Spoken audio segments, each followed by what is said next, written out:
The Tennessee Titans have signed wide receiver Tyler Boyd, who's played his entire career so far with the Cincinnati Bengals. He now reunites with Titans head coach Brian Callahan in Tennessee. What does this mean for the Titans offense? We're going to break it all down now. This is the Music City Audible. Let's get to it. Oh, welcome everyone to another episode of the Music City Audible podcast presented by Broadway Sports Media in partnership with 440 Sports. I'm Justin Graver. With me, as always, Justin Melo and Justin. Tyler Boyd is a Tennessee Titan. But before we talk about that, let's remind everyone that this podcast is brought to you by Sinkers Beverages in East Nashville and Bluegrass Beverages in Hendersonville. Huge selection of liquor, bourbon, wine, beer, everything you could possibly want from your local booze shop. So check out Sinkers Beverages in East Nashville, Bluegrass Beverages in Hendersonville. Head over to the sinkersbeverages.com website or check the link in this podcast description to sign up for the In-Crowd. In-Crowd members get access to allocated wines and spirits, early access to barrel releases, exclusive events, and more. Justin? A toast to the Tyler Boyd edition. Absolutely. Raise a glass, head over to Sinkers, and celebrate Tyler Boyd being added to the Titans. So, Justin, is the Titans' offense completely fixed now that they have signed wide receiver Tyler Boyd? Well, you forgot to say that this is an emergency reaction pod. People love when we do emergency reaction pods. Is it completely fixed? I don't know. I think we still got to see how things shake out, on the right side of the line, right guard, right tackle specifically, see what kind of step forward Will Levis takes, see what these running backs look like in a world post-Derrick Henry. But I will say this is a very exciting signing. This makes the Titans legitimately three deep at wide receiver, three proven veterans, in DeAndre, Hopkins, Calvin Ridley, and Tyler Boyd. I couldn't tell you the last time they were three deep the way they are now. And acknowledge the obvious. Boyd is not what he once was, a little bit past his prime, an aging veteran. But I think he still can give you a lot of good football, coming out of the slot. You're going to have to stop me. I'm going to let you interject because I want to say a bunch about his history with Brian Callahan here, but I'm going to throw it back to you for now. Yeah, I think, Tyler Boyd, 29-year-old wide receiver. He'll turn 30 during the season in November. A bigger guy maybe than you'd expect for someone that we've always thought of as a pure slot receiver. He's 6'2", 203 pounds, and you mentioned the obvious familiarity with Brian Callahan. Quickly, I'll just say Tyler Boyd has played a number of seasons in the NFL. This will be his 9th season coming up. He has 6,000 career receiving yards, a couple thousand-yard seasons in there, 31 career touchdowns. So you talk about just like this Titans unit as a group, now the wide receiver unit. There was a lot of question marks about who would be the slot receiver. Would it be Nick Westbrook-Akina being a big slot with a lot of veteran experience? Would it be Treylon Burks sort of converting to where he played most often in college as a big slot? Would it be Kyle Phillips, the former 5th-round pick? Would it be Jaquan Jackson, the rookie this year, or Mason Kinsey or somebody else off the practice squad leaping up and stealing that spot? Well, now we know for certain who the top 3 receivers are going to be, and I think that just gives you a lot of confidence. To me, what this really does for the Titans offense is, I don't know how much it raises the ceiling, but I think it tremendously lifts the floor to where you don't think this offense can bottom out now. Even if one of your top 2 receivers suffer an injury, like you still have 2 guys you can rely on. And that familiarity with Brian Callahan, I think, is super important. I know you want to touch on this too, but just because this is a first-time head coach coming in, he's going to be an offensive coordinator while being a head coach. He's never called plays in his NFL career, and he's never been the head coach of a team before. So that's taking on a lot of responsibility for him. Having a guy like Tyler Boyd that Brian Callahan is thoroughly familiar with, who he's installed this offense with before, having him in the offensive meeting rooms, in the wide receiver meeting rooms, and just helping the rest of the guys, some of whom are younger, some of whom are older, but a guy like Will Levis, who's your quarterback, having Tyler Boyd on the field to communicate with and figure out these routes and these combinations. And I just think that this helps Brian. It's like going to be an extension of Brian Callahan installing the offense with the rest of this team. That I think that kind of leadership and that kind of veteran presence is often overlooked because, we like to construct these rosters like it's Madden and this guy fits this way. And it doesn't matter what kind of personalities and leadership are going on in the locker room. But in reality, those things matter a lot more than we ever give them credit for. So I love the signing from that regard. Like, regardless of what Tyler Boyd gives them on the field, I think he's just a tremendous presence. Obviously, DeAndre Hopkins is a tremendous veteran presence, future Hall of Famer. Calvin Ridley maybe could be argued a tremendous veteran presence, or could be argued that he's going to go gamble. And I'm just kidding there. But I'm just saying Calvin Ridley hasn't had the best track record of like being a locker room leader kind of guy. But, you get that with Hopkins, but you also 100% get that with Tyler Boyd. And whereas those other two guys are proven receivers, they've never worked with Brian Callahan. Obviously, Calvin Ridley's worked with Nick Holtz, but being with the head coach and with the, play caller of the team, I think is a great move for the Titans here to bring in Tyler Boyd. Well, I like what you said about it raising the floor because I feel a lot better about the depth chart now.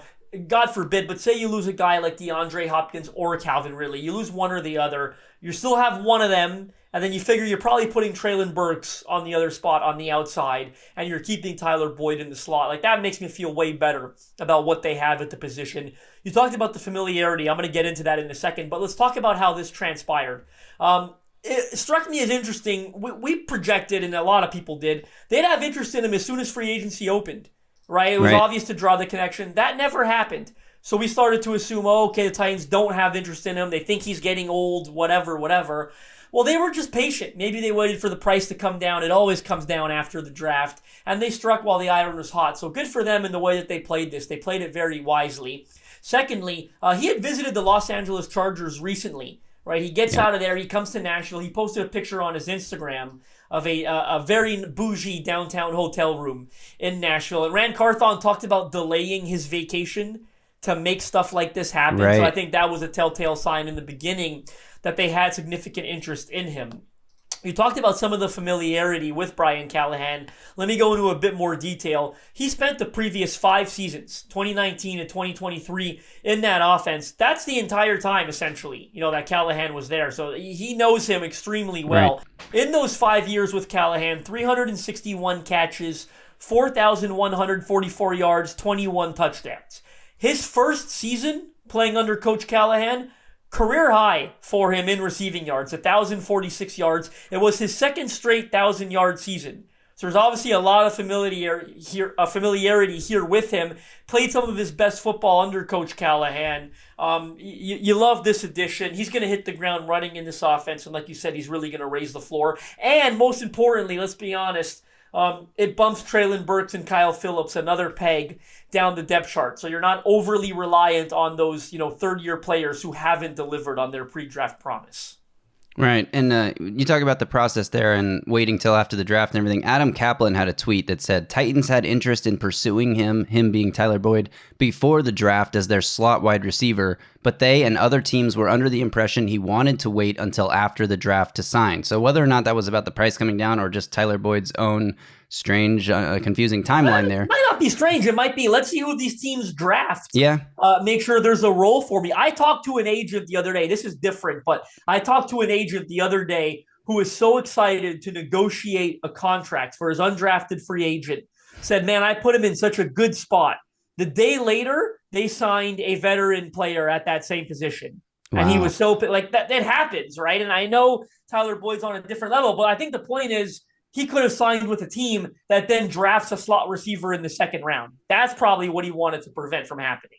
Yeah, totally. And I think the fact that he chose the Titans is twofold. I mean, it makes me wonder, it kind of makes you reevaluate the draft a little bit because you're like, wow, the Titans had a need for another wide receiver. They went through the whole draft. They waited till the 6th round before they finally took somebody, and they took a small guy who, well, a lot of people projected as a UDFA instead of taking a Malik Washington or a second-round pick. They had a bunch of guys on the board. Obviously they passed on Rome Odunze at 7, but it makes you reevaluate a little bit their plan. If they were, obviously you can never bank on this because if Tyler Boyd had gone to LA and signed with the Chargers, they would have missed out on this player. But the relationship, obviously, between Callahan and Boyd probably gave them a little confidence, and they probably knew going into the draft, okay, when this thing's over, if we don't have a great value pick, wide receiver jumping out at us at the top of our board at one of our picks, then we know we can come out of this draft and go sign a guy that we're really comfortable with bringing into our offense. So I think it's a decent process, and it just sort of makes you reevaluate the draft plans when, a lot of Titans fans were a little disappointed that they never targeted a wide receiver earlier.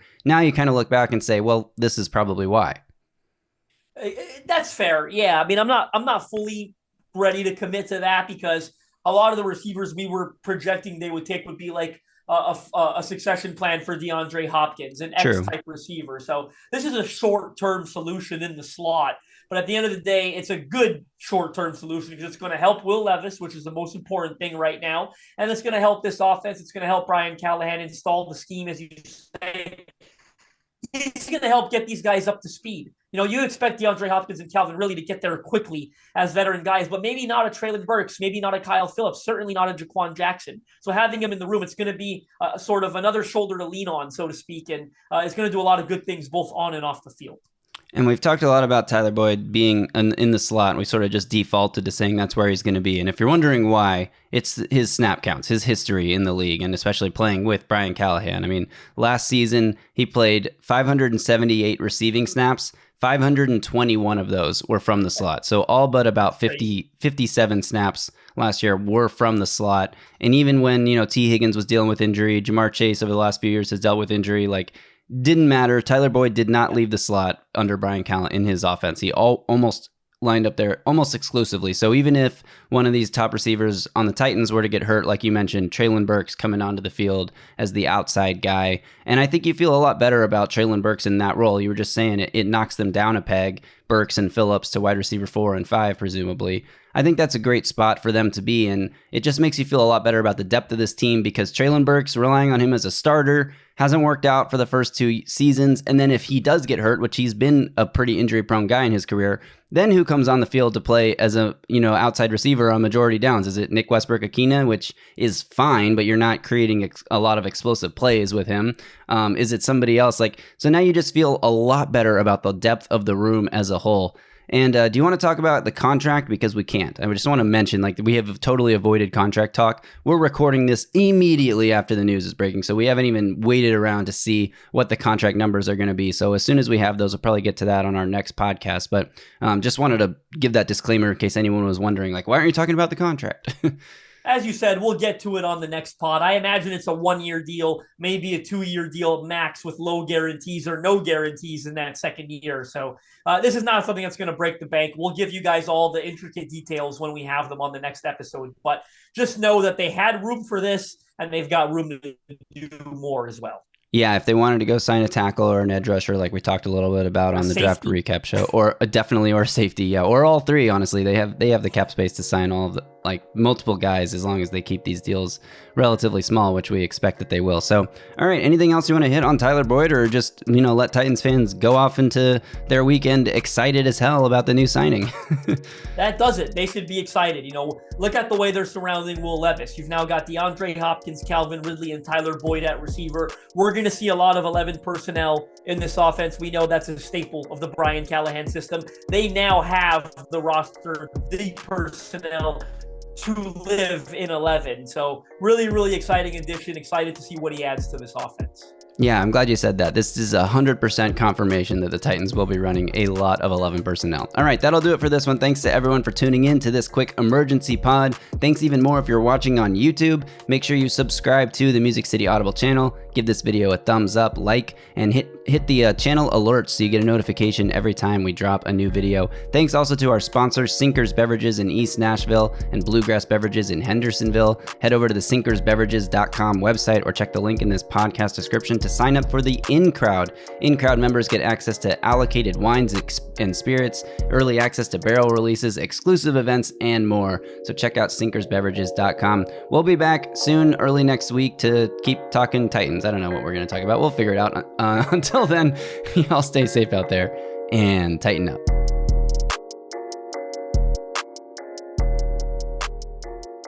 A Broadway sports media production.